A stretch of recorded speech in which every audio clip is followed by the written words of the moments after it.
Welcome back to The Breakdown. Today we're taking a look at another interview in our series of talking to interesting people and learning about their story when they do interesting things. Today we're interviewing Lisa from Grace's Table. Grace's Table is an organization that works with teen moms ranging from as young as 13 all the way through 24 to help them get established, kind of take care of their kids in the early day, give them some skills, some support, and a network around them that they need to be successful, not for just them, but for their children. And every year, about 750,000 teens have a baby in the United States, many of them needing help for a variety of different reasons. Lisa herself was a teen mom, finding herself in need of help and struggling to deal with it. And now she's taken that life experience and moved it into helping other moms out there in a really interesting way. Now, I've been a big fan of what she's doing and more. As somebody who raised my daughter, because my wife was in the military, by myself for over half her life from when she was born until she was 3, I really do understand how hard that can be, but I can only imagine having to do it 100%. At least I had a military network around me of friends and family. Can't imagine finding myself without friends and family. So we're going to be talking to her, learning her story, and finding out what she's doing to help teen moms out there from not just here, but maybe more expanded around the nation and maybe even farther someday. But if you're new here, before we get to the interview, do me a big favor. Help us grow this channel. Hit that subscribe button. Hit that thumbs up. It really does help us because it lets YouTube know you enjoy what we do here. Hopefully we can help you learn something new. Check back for a regular podcast, some of our other videos, but I hope you enjoy this special interview. And now, let's get to the interview with Lisa. My name is Lisa Anderson, and I am the Executive Director of Grace's Table. We reach out to teen moms that are between the ages of 13 and 24. So coming alongside of them and really giving them an opportunity or kind of ushering them out of isolation into community, because we really want them to be able to work towards realizing their value and reaching their full potential in their journey. So let's back up a little bit to the beginning of your story. You were a single mom, right? Yeah, a teen mom. Tell me about how old you were and what's your story there? Yeah, I was 17. I was going to community college and started getting sick every day when I left a class and thought, that's so bizarre. Nothing really connected. And then I found out that I was pregnant, and really, initially just the panic of how am I going to tell my family that I'm pregnant and what that means. And having grown up in the church, there was a lot of shame involved in that, and I knew that there was going to be disappointment with my family. And so that was kind of my little secret for a while. And then sharing that with my dad and kind of making a plan. He asked me to write a list of pros and cons of keeping the baby or putting the baby up for adoption.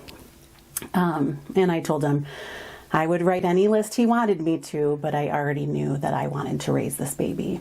And so now I have a 26-year-old. So I had the baby and I kept him alive this far. So yeah, I was really young and just didn't know what to do next.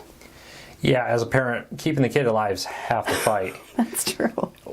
You're a single mom. Mm-hmm. What surprised you? What was the hardest thing about it? What kind of stood out to you about the experience? Oh, goodness. The loneliness was a big piece of that. I wasn't sure where I fit or even who I could trust. And we were homeless early on in our journey and living on somebody's couch. And so just that heightened fear of how do I protect my family and how do we survive? It's just you're kind of always in this heightened state of what's next, what's coming, and will we be able to come through it? So I think there was a lot of isolation and a lot of fear of just the unknown. Let's move forward. So you are a single mom. Mm-hmm. Before Grace's Table came up, how did you I'm going to start talking to other single moms, or how did that ever become? So it was interesting along the way of just growing in life as an individual and as a mom. whatever church I was involved in at the time, they were always like, there's a single mom. You were a single mom. You are a single mom. Can you talk to them? So kind of, I mean, there was kind of always that going on in the background. But it was really when I moved to West Michigan, so I'm a transplant from Detroit. When I moved to West Michigan, my son was involved in a community organization that he went and he was watching kiddos, and I was like, who are you watching kiddos for? And he was like, teen moms. And I was like, tell me everything. How do I get involved? And so I reached out to the organization and started mentoring moms with them in the city, and that was about 10 years ago. So that was kind of a side thing that I did in addition to my corporate world, if you will. Yeah. But it really felt like, for me, an answer to prayer. I remember when my son was little, just a toddler, going back to those feelings of isolation and thinking, I came from a family where I was well connected and had a great upbringing. If I'm struggling with this, there's got to be other moms struggling with this, and how can I someday be a part of making that better? So you start talking with other moms. Yeah. How did we go from, I'm going to hang out with a couple moms, mentor them, kind of come alongside them, to, there's a need for something here that grew into what's now called Grace's Table? Yeah. It goes back to that kind of those early days of praying of like, God, if I'm experiencing this, other people are, how do I use this really to glorify you? I mean, that's honestly what part of my prayer was. And realizing, I had this opportunity where I had connected with moms in our community and wanted to see something more for them. I knew that I was not fulfilled in my corporate career. It was a great job. It provided stability for my family, but I wanted something more. And so I started seeking out, I actually hired a consultant, and I was like, here's my idea. Help me as I write a business plan and of what this could look like. During that time, I also was like, I'm going to buy a house in the city. Part of that was for my family. Part of that was to be closer to the population that I wanted to serve. And I just started inviting moms over for dinner. This plate of spaghetti is pretty appealing when it's like you have a place to hang out, So you start meeting with them, you start Grace's Table. Yeah.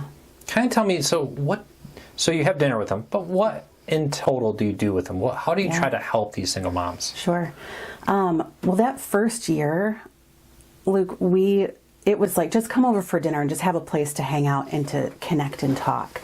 And there we started with one mom. I say it was myself. I started with one mom. Then we had 53 families by the end of that first year. Wow. And I was like, this is moving quicker than what I thought it was. And that was, as we moved into the second year, that's where Grace's Table really became an entity.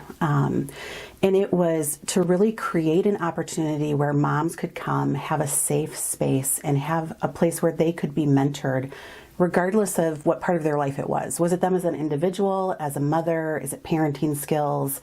But doing that through a relational lens. So that's really where it started. And then we started moving into, we have an opportunity to say, let's do a class on this. Let's do, we offer a Bible study for moms that they can opt into. We really believe that we get to offer a place where young moms can belong before they believe.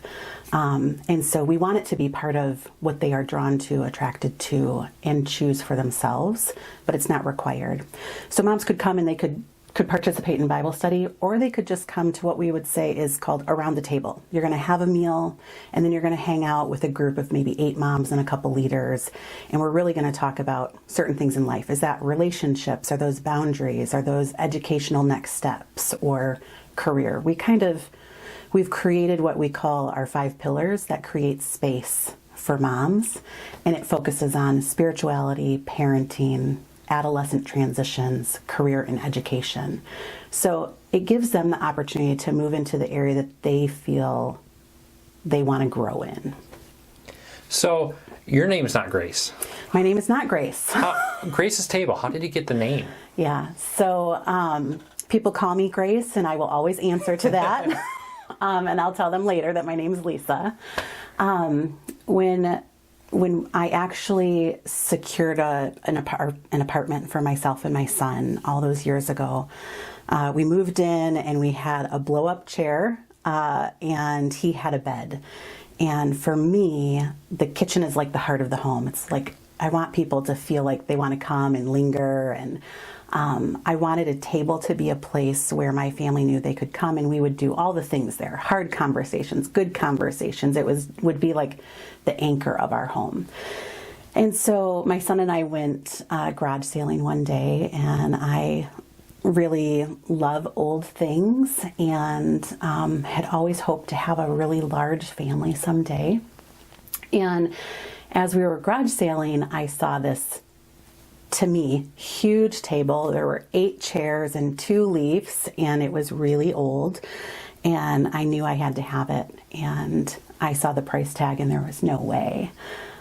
So I walked up to the woman who was hosting the sale, and I said, "Is there any way you'd come down on your price?" And that is not my strong suit, negotiating garage sale deals. So she asked me about my family and why I would want such a big table if I just had one child. And I said, it's really important to me to have something that anchors our family, where we can grow together and make memories around the table. And she drew me in close and she said, for 60 years, I've been gathering with my family around this table, making memories. And if you promise to do that, I'll give it to you for what you have. And her name was Grace Adams. So Grace was about 80 back then. That was 20 some years ago. And she gave me something that was very precious to her. And while I never had more children, many people who have become family have been touched by sitting at that table. So Grace's table is, a way of me honoring what she did for me. And there was a piece of that I talked about that first year where it was so much spaghetti, Luke. We're always gathering in all these families, but when you have to start a business, you need a name. And for me, I really want it to be meaningful and connected to my story. And so in Genesis 6, it talks about God having grace on Noah. And that was kind of where my wheels started turning in that. Just that unmerited favor that has been, God extended to me. And through a variety of ways, I get to extend that to a community of young moms and their kids who will continue to change generations to come. So you talk about all the kids, and you had a lot the first year. Yeah. On average right now, how many moms and kids come through every month or so? We have about 32 families right now that we're serving. That's pretty average. The beginning in the height of the pandemic, I feel like we'll be talking about that for a while. We were serving about 52, 53 families still then, but 32 is where we're at right now. And that feels pretty good with the amount of people. It's not just me anymore. And so with our team being able to reach out and serve those moms, that feels like a really good spot for us right now. So I think, a lot of us are parents or had parents. We we're raising a kid, but there's a lot more that goes into being a single mom. Mm-hmm. You knew some of it, but what kind of stood out to you when you work with these moms that they need, and how do you try to reach them to serve that? I think one of the biggest things that stands out is lack of stability. That generally we see that in housing. There's a lack of education, just basic needs, and that's really where we start, by kind of building that foundation of what does it look like to go from no community to community, where you have people surrounding you and really becoming the champion that's going to say, I'm going to walk with you through this. That's where we really start to see families blossom. But it's stability issues. It's not having housing. It's not having the person. Like, if you think about if something happened in your family, if you have someone to call, you're doing really well. Sometimes our families, when they come to us, they don't have that person that they know they can call to say, I need some help. And so now they do, right? They went from being alone to where now they have a circle of support through a mentor and some of their teachers. And that makes a huge difference in our families' lives. So talk to me about some of the different services. You talked a little bit about your pillars. Yeah. How do you build those pillars? What kind of things do you do with the... Yeah, so when a mom comes to Grace's table, it's all about welcoming her in, right? Getting to know her, understanding what, we know she's a mom, right? We know that she is of a certain age, but understanding what her journey is so that we can bring in the resources. Our community is rich with resources. And so how do we connect them to the resources that they need? That are not within our wheelhouse, and then how do we walk with them? So we connect a mom with what we call a biggest fan right away. So it's someone that she knows is going to be checking in on her, making sure that she knows what's happening at Grace's table and what resources she can access there. And then as the mom understands how she wants to be involved or what resources are available through Grace's table, she would start to move through what we call a house model. So every room in our house essentially is a different layer of support. So does she want to be connected with a mentor where she's meeting with somebody every week? Does she want to get involved in some of those classes that help her with life skills so that she can have some personal growth? Or is it that there's really some professional counseling needs and we can provide that for her? So in addition to that, we do things which you've been involved with is creating what we call hope and hygiene kits. Every mom that comes every month, she's receiving the diapers that she needs to keep her child healthy and dry, formula, personal hygiene items, those things that aren't covered by WIC or some of the government services. And then another kit that we call Grace and Groceries, which is just something that kind of takes the edge off of like where it doesn't, the budget doesn't always stretch, but we're making sure that those basic needs are met so that these families can thrive. So you've kind of laid out the plans for Grace, how you kind of walk moms through it all. Yeah. How have you seen the impact you've done on these kids and the parents? Yeah. Versus maybe where you were or other moms you see who don't have somebody coming alongside them. Yeah, I think about one of our moms in particular who she's getting ready to graduate from our program. And, when she started with us, her daughter was 6 months old and now she's almost 4. So she's been with us for a few years. One of the first things that I saw that was so beautiful in her journey, in the mom's journey, was the way that the lights came on for her. Like, she was really proud of who she was and the work that she was doing as she was becoming more confident in herself and in her parenting skills. Through her time with us, she's in college now, and she's really excited about the things that she's learned. So, like, for example, we did a budgeting class. And, these are things that you think your kids will learn just by like living with you, but then we all know we get into the real world and we're like, we actually don't know how to do this. Someone needs to teach me. And so going through that, she's prioritized like how does she pay all of her bills, and then with whatever little money she has left over, she utilizes that to give her daughter experiences. She wants to make sure that her daughter has experiences that maybe she didn't have. And so her little girl growing, like when we first met, they were living in a shelter. Now she has a vehicle, she has an apartment, she's in college, her daughter's in preschool. But with that little excess that she has, her daughter is taking ballet classes and swimming classes and self-defense. And it's like, she knows that there is more that she can do, and she's reaching for that, and she's extending that opportunity to her daughter along the way. So it's kind of neat to see just the progression in her life. And it's not credit to us, it's credit to the hard work that she does every day. We get to celebrate it with her, right? But then over the summer, it was so sweet. She just said, I just want to make sure that you know and the whole team knows that I'm going to work with you someday. And even though I'm graduating, you're not going to get rid of me, right? And so it's like, it's not just, Grace's Table isn't just this, baby, if you will, that I brought to life. It's like relationships, and now it's my family, and now it's their family, and it's a place where moms and kids feel proud of, where they want to invite others to be a part of. And so it's neat to see that we get to have some sort of small impact in all of that. So you kind of, she was a great example. Yeah. Each mom needs different levels. I know Totally different.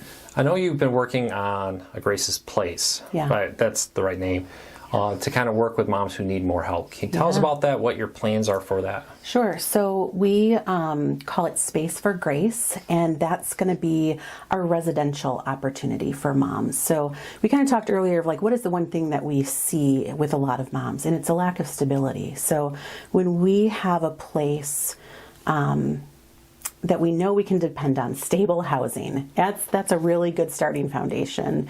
And so being able to bring moms in who maybe need a little bit of that extra help and stability to say, for the next 12 to 18 months, we're going to journey really closely with you and your child. And they'll go through very similar classes to what we offer in our community outreach programs.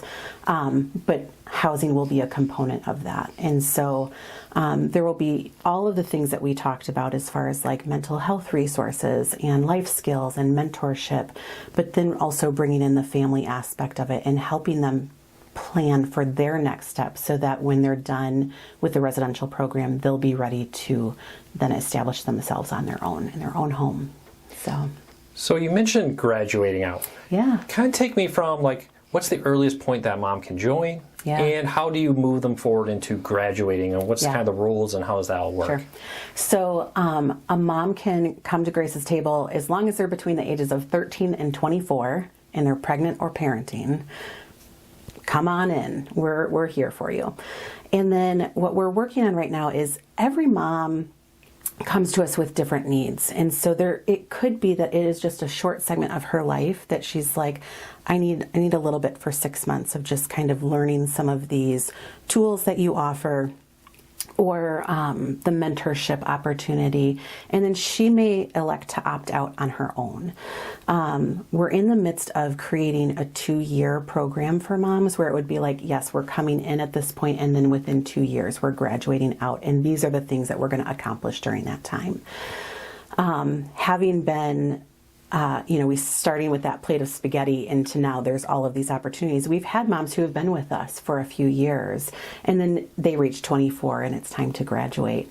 But we're bringing in some of those more structures where it's like, we want to see you complete these sort of goals, if you will, so that we know you're being equipped with things that are going to help you thrive in your life. So, and the goal of that, is it to just kind of be like, hey, we want to get you on your own feet? What's the goal of setting a graduation on that? Setting a graduation with it. So adolescence, I mean, the age is now, even research says the adolescent brain isn't developed until 26 now, but we call it at 24. And that's really what it is. We believe that there are other organizations who can kind of step into that next place, that 25 years and up, that is not our sweet spot. And personally, I really believe that like God has given me a heart for that adolescent space. And so that's why we call it at 24. Yeah, no, I think it's a great way. And like you said, when they're done, it's not like you're just saying goodbye. No. You have next steps for them. Right. So for some of our moms, we're actually talking with them, like the one mom that I mentioned earlier, of like, what is like a leadership track that we can like keep working with you to say, here's some other opportunities of how you can come back around and you can then journey with a younger mom who's coming into our program. So we've had a handful of moms who have, once they've graduated, there's usually like 6 months of, they're figuring out life, and then they come back and they're volunteering either in childcare with us, or they've asked like, can we make a meal? Or it's just neat, or even them sharing their stories with the other moms. And that's really where the beauty takes place, is that their lives have been changed by engagement with Grace's Table, and they want to then walk alongside another mom. So we see them gain that confidence as they go through Grace's Table. Perfect. Now, we kind of talked about Space for Grace. Yeah. Overall, what's your future vision? Where do you see us moving forward? Sure. So with Space for Grace and the residential program, I guess moving forward, there's always going to be a community component, which is essentially what we're doing right now. It's reaching out to the community where we're at, hosting those classes, providing mentorship and a few different opportunities for moms. Then we'll bring in the residential side. But beyond that, Grace's Table is a very scalable organization, and we know that while in Kent County, there's somewhere around 600 moms every year between the ages of 15 and 19 years old. In Michigan alone, it's a little over 8,000 girls each year. So there's plenty of other places that have reached out to us, not just in Michigan, but like Colorado, Virginia, Texas. Those are places that have said, we see what you're doing. We want to bring that here. And so those are some of our future goals, is how do we help other communities see themselves in a way that's like, they know that there's a need, but then how do they do it? And I think Grace's Table has an opportunity to help equip other cities to do that in their area. Great. How many, don't need exact numbers, you don't Sure. have them, but roughly how many moms and kids have gone through, or you said about 10 years now? Grace's Table is 7 years old. 7 years? Mm-hmm. Yep. And goodness, this is just ballparking it here. That's fine. Yeah, I would say probably a few hundred moms. So then with kids on top of that, I'm going to say the number is a lot. Yeah. And there's the domino effect with that, right? Right. Yeah, it's really beautiful because, we're investing in a mom today and her little one. But how does that change the trajectory of that child's life and then the future generations that come from that family? One of my absolute favorite things is when moms graduate and then the kids get on the phone or on Facebook and they're like, Miss Lisa, can I come over for dinner? Or do you remember the one time you made me pineapple upside down cake? And they have those memories. And I believe that, whether it's teaching a class or making upside down pineapple whatever cake, those are the moments that connect with the hearts of people, that change and shape how they then are going to go out and navigate the world. And those families are going to be changed through that. So, cake or class, it's good stuff comes out of it. So you talked about working with other states. Yeah. And other things. If somebody wants to kind of help you with this and invest in single moms and in the next generation of kids out there, how can they do that? Well, you could visit us at gracestable.com, or you could contact me directly. We would love sometimes just getting new perspectives around the table to talk about what our goals are and the expertise that other people have that could really help us take those next steps. That's always very exciting to me. So I would love to connect, and maybe we can share my email address, or I'll put that in the show notes for that. But and give the website one more time. Yes, the website is www.gracestable.com. Anything you want to add? Is there any thing we didn't cover or story you want to bring up? I think one of the things that I love that I've seen in the years that I've been doing this is it's not that every parent has been a teen parent. The people that come alongside and champion Grace's Table are people who see themselves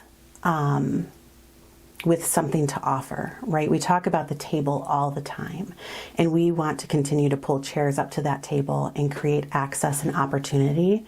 And we can do that better when everybody is bringing their gifts together. So, perfect. Thank you so much. Yeah, thank you for having me.